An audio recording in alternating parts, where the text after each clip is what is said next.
charity this year, and we're so excited to have him and his fantastic foundation here with us, where we're going to just learn some of behind the scenes of how it started and all the great work that he is doing in Africa with the kids and teaching them and learning and giving them an opportunity that they wouldn't normally have. So, Brett, thank you so much for being with us today. And I'm excited to learn more about how we can help you and how the audience can help you today. Okay. Well, actually, first of all, thank you very much for having me on here. I appreciate any opportunity I have to talk about the kids in Kenya, the kids we're trying to help, and Yeah. I love talking about them and sharing their stories. That's awesome. And I'm going to ask you some questions about how it got started. But um, the main thing is, you've worked for a long time and you realize that there's a huge need for education and how it can better the kids there. And not, just for the boys and the girls, how much there was a disparity in that.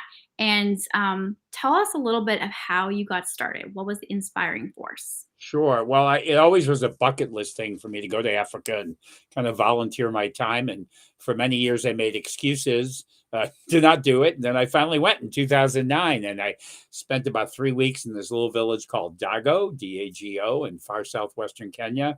Village of 3,000 people who are as poor as any people on the face of the earth. Average family income less than $2 a day, no electricity, no plumbing, barely any food, barely any clothes.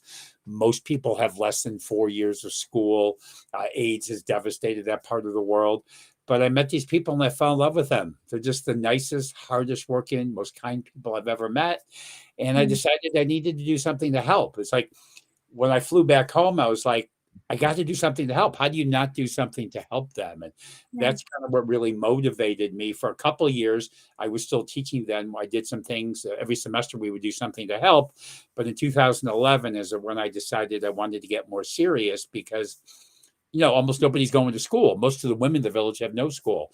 So I decided to start the scholarship fund and said, let's send kids to high school, because in this village, and sadly, there's thousands of other villages like this, virtually nobody had ever gone to high school.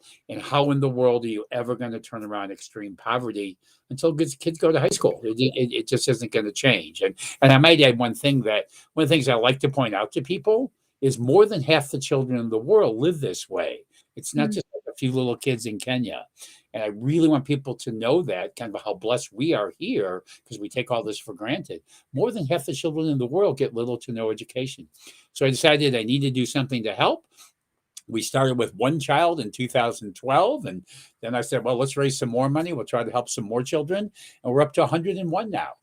And basically what we do is we send children to high school based on an exam that they take at the end of 8th grade. A very important point in that, though, and Ashley, you kind of started to talk about that, is this is a world that's very challenging for all children, but it's brutal for girls in all kinds of horrible ways. So we always divide our money equally, 50-50 between girls and boys. The girls tend to score lower on that exam, not because they're not as smart, but because of reasons beyond their control. They missed a lot of school. And so, matter of fact, of the 101 scholarships we've given, if it was just based on the test score, very few girls would have gone to high school. And we cannot end poverty unless girls, get an education. So we send kids to high school, and then we have kids that we help on to university, either university or vocational school from there. And in April, when the new school year is going to start there, we're going to add a bunch more. And people always ask me, how much are you going to add? I go, well, how much are we going to get in donations, right? The more donations we get, the more children we can help. So that's basically a quick overview of what we do. That's fantastic. And I think it's really great that, you can see the results too, and giving those kids those opportunities is huge, especially for, speaking from a girl's perspective, that's really large. Sure. How much does what does it take for one child to go through school from beginning to end? And what does that look like? And actually, it might be the best part of it all, because in U.S. money, it's so little. I mean, we put 2 kids through college here. We know what education costs here. We send children to high school. They're all boarding schools for 4 years. This is room and board, books, fees, tuition, uniforms, everything they need. We buy them the toothpaste and their soap for $3,500 for all 4 years. That's $3 a day. $3 a day totally changes the child's life. And that's why, I'm real passionate about, I think we can create a world where every child gets a great education. It's just little old me. I mean, I'm not a billionaire and I'm not any smarter than anybody else. If I can do something, we're sending 101 kids to school, boy, we can do a lot more of this. So the cost is very, very little. And that's kind of the cool part of it all. Yeah, that is really great. And especially, with being Christmas time, it's really, I think everybody's looking for, it's a time of giving, right? And it's just a really great opportunity to realize that you can help somebody with such a huge part of their life for such a small amount of money. And it just is it's a amazing thought and opportunity. Um, and what are some of the things that the kids, I mean, what do they enjoy the most? What are some things that the kids enjoy the most? What are some of their favorite studies? Well, every child's different in terms of what they like, obviously. And, one of my favorite things is we do these video interviews when we're there with them. They're up on our YouTube channel. And, one of the things I ask is, what's your favorite subject? And, they're all different, just like kids would be here. The key part, though, is when you talk to them, the interviews I do with them are my favorite part because they are so appreciative of the opportunity that they have. Many of the kids they grew up with are back in the village and they didn't get that opportunity. And they know that for them, their lives probably aren't going to be any different than the life they've grown up in. But so they have this opportunity. People ask me, do they work hard? They work incredibly hard, every one of them, because they know the only way they're going to have a better life is through an education. Some have more academic ability than others, but they all work hard. Another thing that we do that I just want to mention quickly here is, when I started this, I visited lots of schools in Kenya because I needed to learn things, and it's very different there than it is here. These kids need financial help, but they need much more than that. The schools they go to, there are no guidance counselors or social workers. Their parents want them to get a great education, but they don't really know much about school. They're not equipped to help them. So we have 2 full-time people and 3 part-time people on the ground in Kenya. And the 2 full-time people are both university graduates trained to be teachers. We hired them to be what we call our mentor coordinators. And their job is to be totally engaged in the lives of our children. They meet with them every term. There are 3 terms at their school. They meet with the principal, assistant principal, their teachers. We get all of their report cards and we go over the report cards with them. I like to say, we're there to help them and praise them and what they do well. But also these kids face enormous challenges that most of us here couldn't even imagine. So we're there to help them to get through the challenges that they have. So our staff on the ground is really a key part of what we're doing. So I like to say we're doing more than just paying school fees. Paying the Yeah. school fees is good. It's important, but we're doing much more than that. Yeah, and I wanted to ask too, what are some of these to help us figure out, what a day looks like for these kids? What are some of the main challenges that these guys deal with to kind of help to bring to the forefront, basically, what these challenges are, so that we can understand that? Because I know so many of these kids, from my experience, my step parents go over and take care of these kids and these families that are in such dire situations, and nobody could even imagine of how bad it is, like how their world, like how rough it is over there, and how a lot of it is just the the difficult they have to worry about just being with each other, and not having food, not having proper even houses. I mean, they live in huts and things like that. So I think for us, what are some of the main things to help us realize what are some great things that they Yeah. run into on a daily basis that we wouldn't even understand? Yeah. No, it's a great question. And even though I've been there 6 times and I'm planning on going back in June, first time since COVID, I'm hoping to go. Even I've been there many times, it's still hard for me to fully comprehend it all. Yeah. The kids growing up in primary school, they have 1 meal a day, some Yeah. porridge. They might get a piece of fruit or a piece of vegetable. You see, they're very small in size because they're not getting proper nutrition. Of course, we also know when they're not getting proper nutrition, they're probably not learning that well. It's hard for them to learn. The only clothes they have are like a school uniform and something else that kind of comes from a charity. It's usually kind of tattered and torn. Yeah, you're right. They live in these little mud huts. AIDS has devastated this part of the world, so very few of these children have both parents.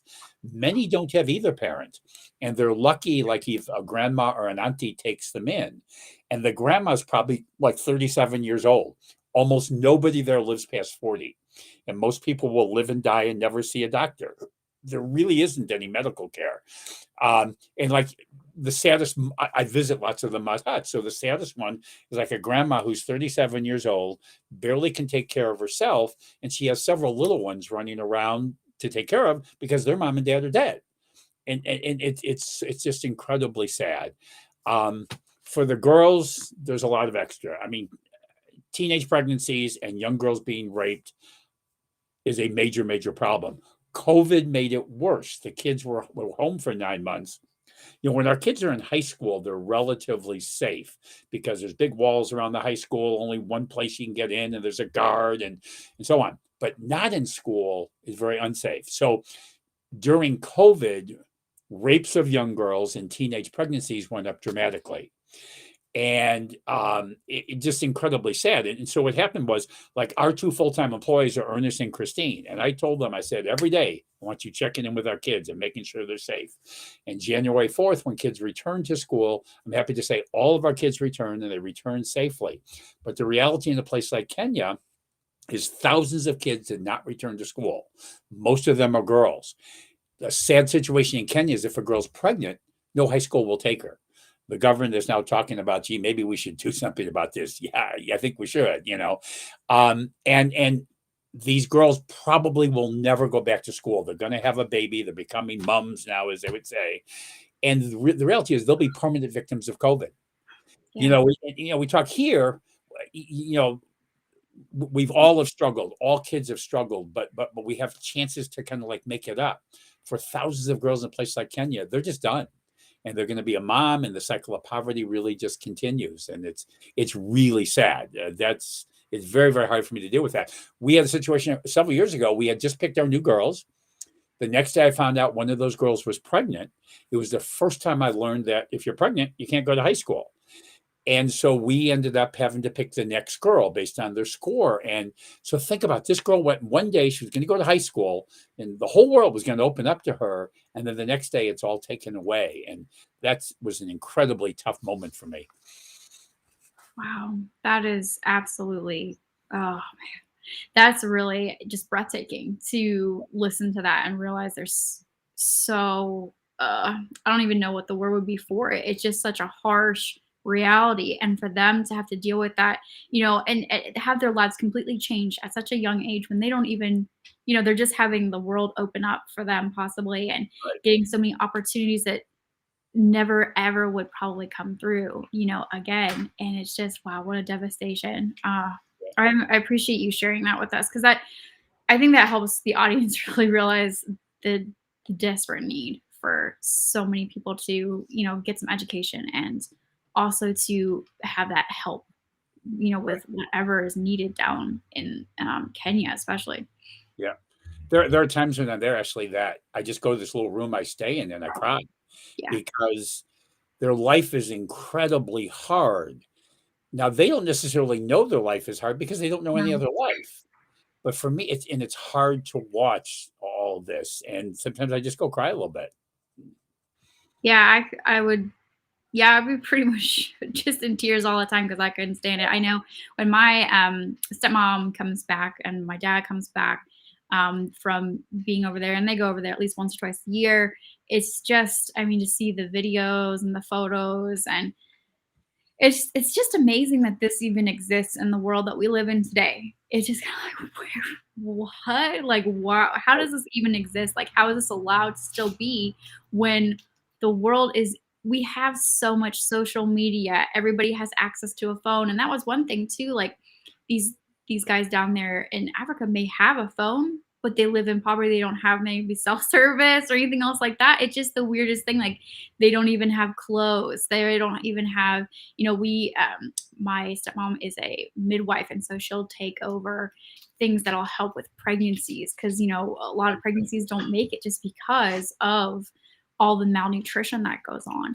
And so it doesn't take much. They sent oats and peanut butter and like protein things that would help the moms out a lot. And it's just amazing, how they don't realize it either, but we do. And it's just like, why is this still allowed? Why is this still a thing? And I their know. governments are so corrupt. It's Yeah. just it's amazing. That is a big part of the problem. These governments are very corrupt, and that's not the whole problem, but it's a big part of the problem. Yes. Right. But let me, Right. before I get you too depressed and so on, what keeps me going are the wonderful stories. So if I can, let me just quickly share a wonderful story Yeah. that's happened recently, because what happens is there are days I get really down doing this, and then there are so many incredible things that happen, and go, okay, this is great. This is why I do this. There's a young man named Nicholas. He's one of the boys on the cover of the book that I know you're going to show a little bit. He is in his 4th year of a 5-year engineering program at the University of Nairobi. Very, very bright young man. So I did a Zoom call with him recently. There's the book, and Nicholas is, well, let's see. Nicholas is the boy that's on your left. Okay. And Victor's the other one. But anyway, I was doing a Zoom call with him, and I asked what he's working on now. He said, I'm doing an internship where I'm helping to build a GPS system that will track weather patterns in Kenya. And, that's wherever, in a place like Kenya where everybody's a farmer, but they're all really like bad farmers. I'm sure that can help. Now, I don't know anything about engineering.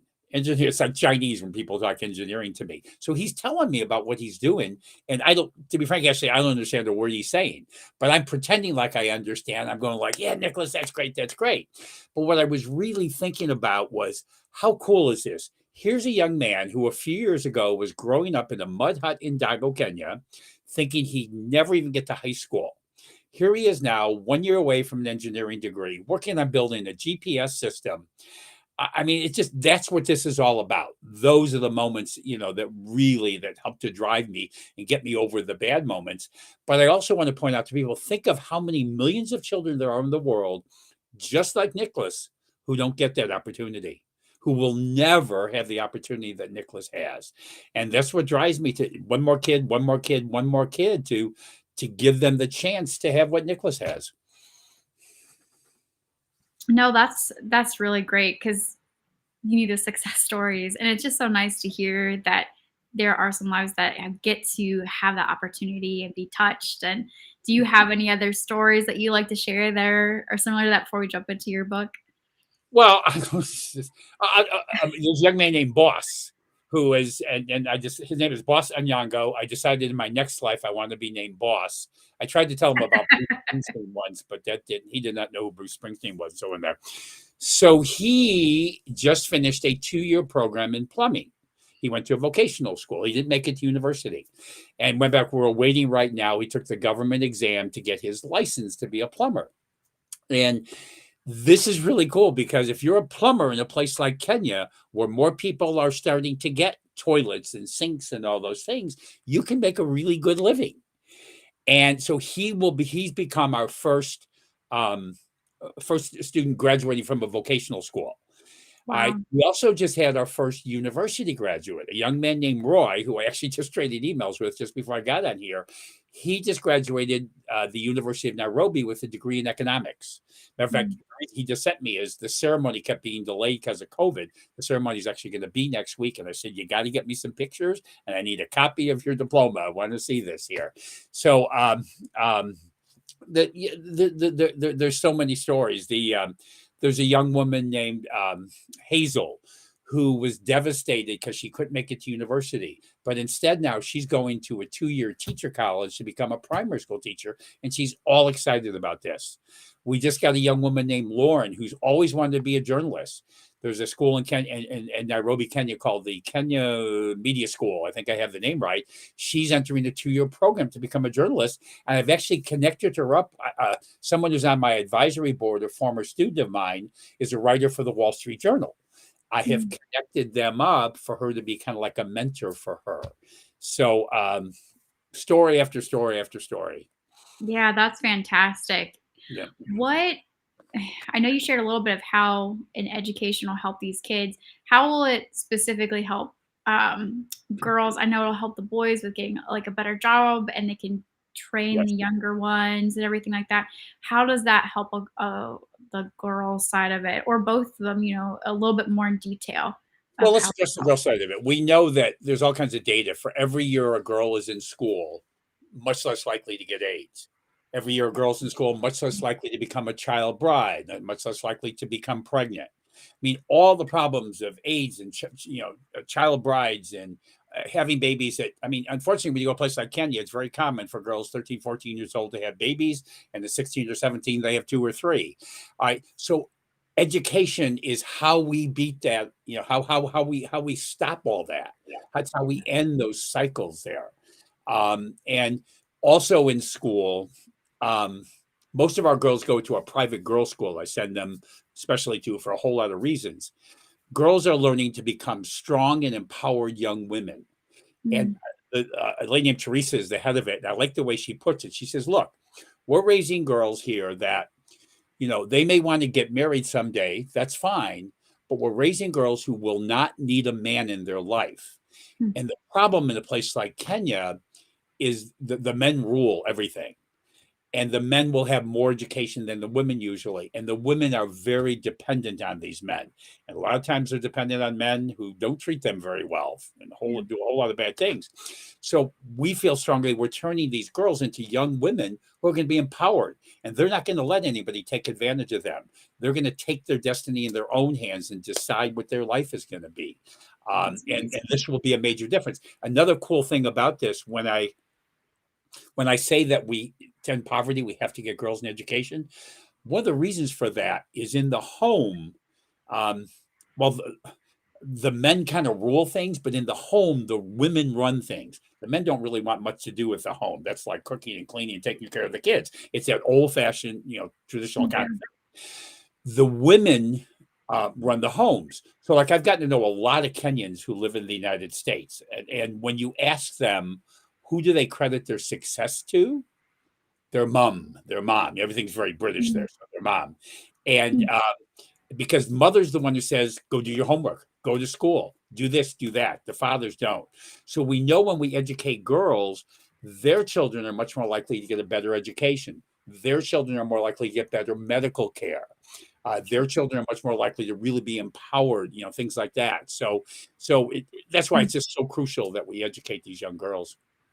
Yeah, absolutely. That's amazing. Thank you for explaining that, Brett, because that helps us all see the huge value in that. And it's very interesting, like I said, in a world today, how things are still so much in, that dark time frame, that different mindsets where it's like we're so much more advanced than that. We need to start empowering, and I love what you guys are doing, that with both the boys and the girls, and showing them there are other options out there, and to help them to realize that they can do that from within themselves. They can bring that power out of them, and to become a next leader of their groups and stuff down that they have.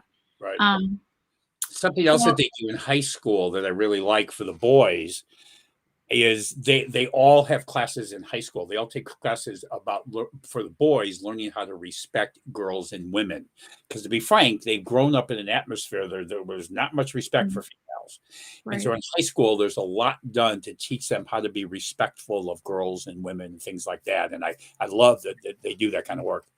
Yeah, I do too. That's fantastic. Thank you so much for sharing, Brett. I really am thankful for what you are doing with this whole foundation. And I'm just going to pop this across the screen again. These are where you guys can donate.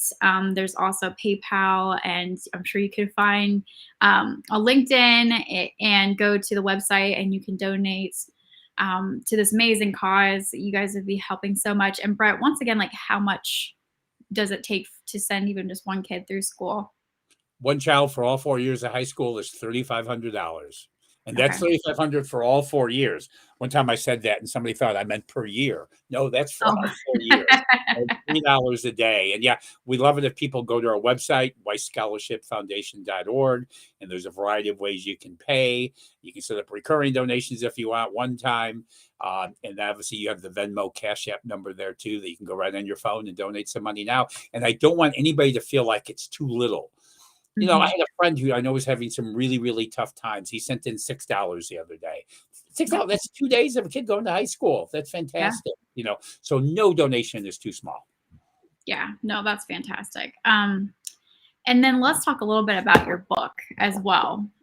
You have written this really cool book about, and the title's amazing. It says, "Just give them a hug, and the rest will be easy." And I'm going to show this here. Again, Yeah, I know I talked about a little or showed it earlier, but yeah. this is it. It tells kind of your story, your passion behind what you do, and your foundation, Hope, the Weiss Scholarship Foundation. Tell me a little bit about your book. What inspired you to write that? Yeah, after my first few trips, everybody kept saying, "You gotta write a book." I'm like, "What? I gotta write a book," and then I've never really thought of myself as a writer, to tell the truth. But then one day I keep these very detailed journals when I'm there, and some of the book reads kind of like a journal type stuff. And then I decided, well, okay, I can start taking pieces of this and make it into a book. I learned that writing a book is a lot of hard work. It was basically 3 years from the time I started it till the time it was actually published. And it's just my story.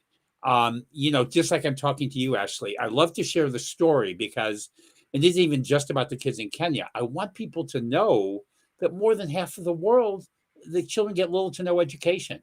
And so I share particularly my story in Kenya, what the people are like, what the cities are like, share stories about the children. So it's just my story. And it's my Mhm. hope that people can be inspired by that. So I met a man once who had just read my book, and he gave me was a real compliment for me. He said, "After reading your book, I felt like I was in Kenya," and I consider that a great compliment because that's part of what I'm trying to do is give you the feel of what it's actually like to be in a country like Kenya. Yeah. It's Well, that's available on great. Amazon.com. It's on Amazon. Just give them a hug, and the rest will be easy. That's fantastic, and I'm excited. I just got it, but I'm really excited to continue reading it. So I really appreciate you sending that to me, Sure. and it's just going to be a huge blessing. I've got a couple other to give away, so I'm excited to do that to Yes. some fun people. And um, Brett, thank you so much for coming on. I hope that we can help you out a little bit here with this time on here, and I'll definitely be talking to you a little bit after as well. But is there any last things that you would like to say to the audience? Well, first of all, I want to wish everybody Merry Christmas, Happy New Year, Happy Holidays, whatever you and your family celebrate. I would just ask everybody to really appreciate the blessings that you have, Yeah. because that's the main thing I learned from my work. And I would ask you to share some of the blessings you have with these children in Kenya, even a little bit would be wonderful. Yeah, absolutely. I definitely agree. Any little bit can help for sure. Yep. So thank you so much, Brett. And once again, appreciate you being on here. And like I said, I hope this helps out as much as possible and helps those kids over there because they definitely deserve it for sure. Thank you, So Ashley. God bless you, and God bless all the people watching here. thanks. All right, guys. Well, take care. Have a great holiday season, and we will